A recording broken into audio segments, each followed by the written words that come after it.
Sebelumnya saya adalah sarjana ekonomi di salah satu perguruan tinggi negeri, dan sebelum saya menyelesaikan perkuliahan saya terlibat di dalam salah satu organisasi internasional di bidang partnership development. Kurang lebih banyak manage dan juga membangun relasi dengan external stakeholder. Dan dari situ setelah saya lulus di masa pandemi gitu ya, saya cukup bingung nih sebenarnya apakah memang saya ingin meneruskan interest saya di sini ataupun meneruskan passion saya di sini. Sebenarnya saya lumayan ragu nih dengan keterampilan saya pada saat itu yang menurut saya gini-gini aja. Jadi kurang lebih saya coba cari tahu tentang apa sih yang lagi dibutuhkan sama job market sekarang gitu. In order to survive, ya we need to adapt.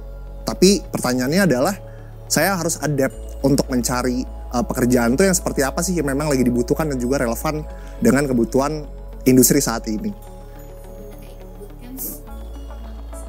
Saya sempat konsultasi ke salah satu teman saya yang memang kerja di HR di salah satu tech company gitu. Dan akhirnya beliau sempat nyaranin saya untuk coba cari program yang memang tersertifikasi, kredibel, dan juga kalau bisa langsung dikonekin nih gitu ke hiring partnernya. Dimana saat itu beliau menyarankan saya untuk ambil job connector video learning yang lagi diadain sama Tokopedia dan juga Purwadika, di mana di situ Purwadika dan juga Tokopedia menyediakan beasiswa sebesar 50% untuk program job connector video learning UI UX design.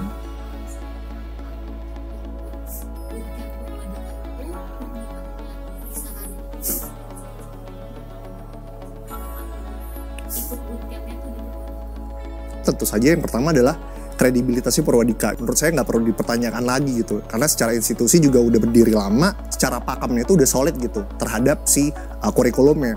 Yang kedua tentu aja dari hiring partner yang ditawarkan sama si Purwadika gitu. Apalagi kalau misalnya talenta digital baru, itu kan perlu banget nih gitu untuk dikonekin ke tech industri. Terus yang ketiga sebenarnya saya cukup relate banget nih sebenarnya ketika ngelihat alumni stories dengan individu saya yang seperti ini yang memang kayak lagi di persimpangan jalan dan juga memang lagi di mid-20s. Purwadika ini kayaknya impactful banget ya buat mereka gitu. Karena secara cerita pun mereka kelihatan banget nih kayak Purwadika itu mengubah hidupnya mereka secara profesional dan juga untuk nge-unleash their potential dan juga grow beyond expectation.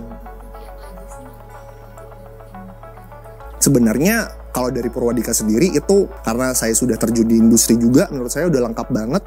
Yang pertama tentu aja yang dikasih tahu adalah dari basic fundamentalnya UI UX design itu seperti apa. Terus yang kedua, ilmu-ilmu dasar DKV itu seperti apa sih gitu. Terus yang ketiga, kayak role-nya di UI UX design itu ada apa aja sih gitu di industri. Dan juga manfaatnya kayak gimana terhadap product development cycle di dalam suatu tech companies gitu.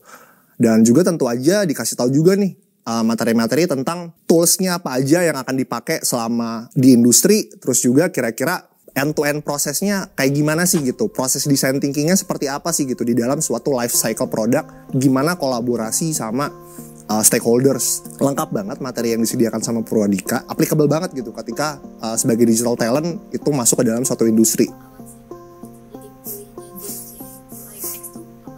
Di awal-awal tuh sebenarnya saya nggak tahu gitu UI UX design itu apa, ataupun kayak digital marketing itu ngomongannya tentang apa, terus prospek kerjanya gimana, sampai akhirnya saya coba cari tahu sendiri.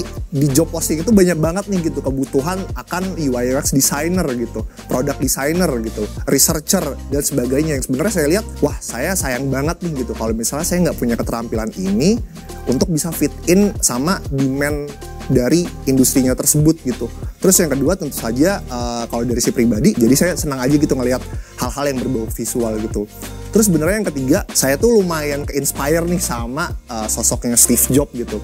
Yang dia tuh memang gak bisa ngoding gitu, dia tuh gak ada basic ngoding, tapi dia tuh obses banget nih gitu sama yang namanya gimana caranya bisa nge-deliver high quality experience ke pengguna, dan sebenarnya gimana bisa menyediain suatu teknologi ataupun suatu produk yang customer centric ataupun user centric gitu. Saya ingat banget nih dulu selama belajar itu kita nggak cuma dikasih teori aja, tapi sebenarnya kita juga dikasih study case. Jadi nggak hanya teori aja, tapi kita juga harus applicable nih. Saat itu study case itu adalah salah satu fitur yang ada di Grab, yaitu adalah GrabMart. Dimana sebenarnya dari Purwadika sendiri itu mengadakan suatu challenge ataupun suatu leaderboard, sistem leaderboard ketika kita mengerjakan study case berdasarkan milestone itu nantinya akan disubmit dan juga direview nih. Nanti setelah direview itu ntar diposting nih siapa leaderboard yang memang sudah secara penilaian tuh udah oke banget nih gitu. Untuk final project sendiri sebenarnya saya dapat di area fintech, yaitu adalah salah satu investment app yaitu Bibit. 6-8 minggu atau bisa kurang lebih 2 bulan.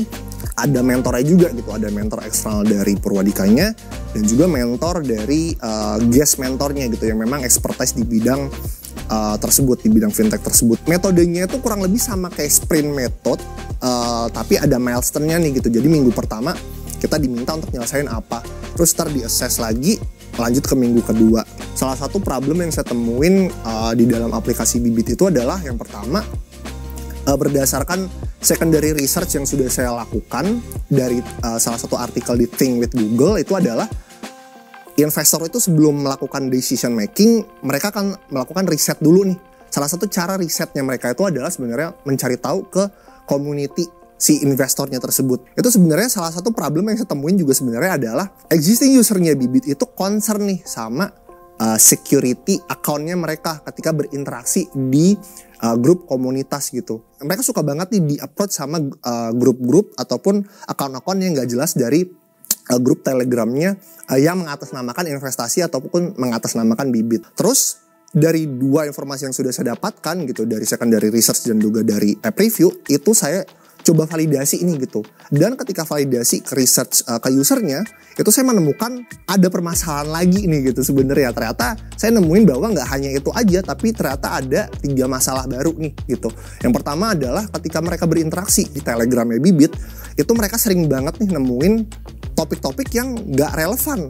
Ketika mereka mau jump in, mereka udah nggak tahu nih jump innya harus seperti apa gitu, karena mungkin secara topik pembahasannya udah nggak relevan lagi. Terus yang ketiga, topik yang dibicarakan itu juga repetitif dan itu aja menurut mereka. Nah sebenarnya salah satu problem yang saya temuin adalah mereka nggak mau berinteraksi karena ataupun berkontribusi sebenarnya karena nggak ada sesuatu yang rewarding nih dari mereka ketika mereka melakukan interaksi di komunitas tersebut gitu. Akhirnya saya coba propose satu solusi di mana itu berbentuk MVP. Nah MVP itu sebenarnya kan adalah minimum viable product ataupun fitur baru nih, di mana sebenarnya kalau dari saya sih waktu itu propose sebuah integrated community hub untuk investor di Bibit.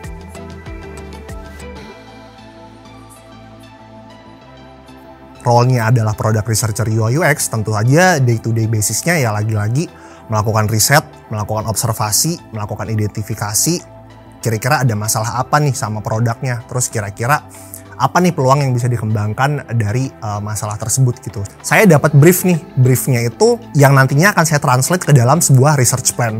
Apa nih informasi yang mau kita cari tahu, terus juga study objektifnya apa nih yang mau kita set, terus gimana cara kita bisa menjawab pertanyaan-pertanyaan dari study objektif tersebut, dan kira-kira akan makan waktu berapa lama, dan juga partisipannya siapa, dan kira-kira expected outcome dari melakukan riset ini apa sih gitu terhadap si produknya ataupun dari segi bisnisnya.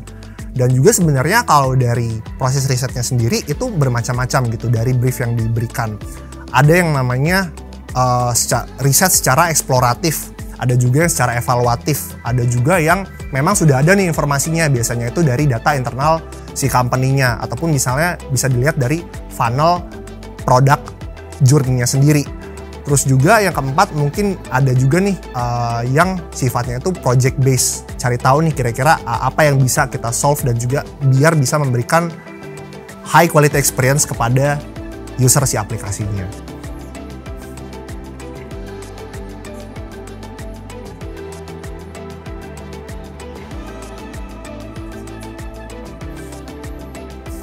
Nah yang pertama mungkin kalau dari saya pribadi sih tipsnya adalah coba recall ke diri sendiri sih gitu. Apakah ketika mau terjun di industri yang baru gitu ataupun path ataupun journey yang baru gitu, gue akan willing gak sih gitu untuk mempelajari hal baru.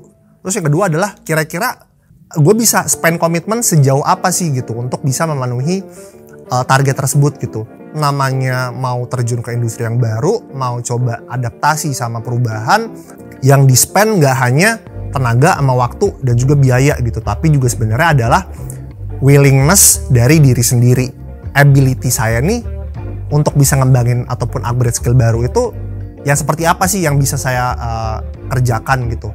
Saya akan suka ngejalaninnya nggak ya gitu.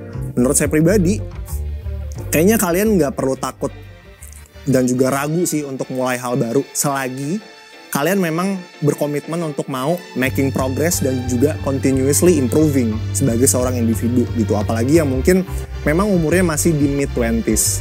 Dan juga sebenarnya di sini saya mau encourage nih, kalau mas-mas biasa juga bisa gitu untuk bisa jadi digital talent di tech industry dan juga stay relevan sama kebutuhan industri saat ini. Halo, saya Farid Syahputra, alumni Job Connector Video Learning UI UX Design Purwadika Digital Technology School.